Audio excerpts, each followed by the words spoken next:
Rénovation et extension du gymnase des Minimes en 2005, ouverture des gymnases Caméo et d'Abilly en 2008-2009 et ouverture prochaine de celui de Montconseil. Le sport à Tours semble être un domaine privilégié parmi les dossiers de la mairie.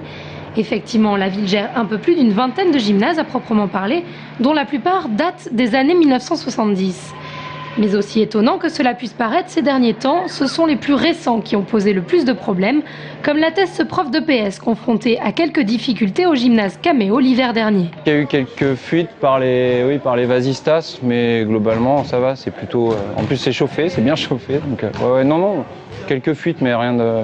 ça a été assez vite réparé. Serpillière, et puis voilà quoi. Les entraîneurs reconnaissent volontiers que ces nouvelles salles sont une aubaine pour eux et prennent les petites malfaçons avec philosophie. Mais parfois, la serpillière ne suffit pas, comme au gymnase Montconseil. C'était censé être ouvert le 1er septembre.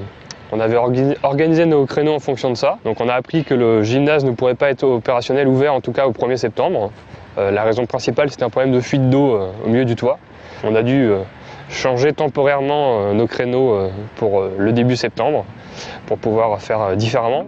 Une situation frustrante pour les clubs qui ont hâte d'investir les lieux, mais qui n'étonne pas spécialement les élus municipaux. Plus on va aller aujourd'hui vers des bâtiments modernes, plus on va essayer d'y trouver, ce qui est un peu logique, des économies d'énergie. Donc on a affaire à des bâtiments plus complexes à travailler.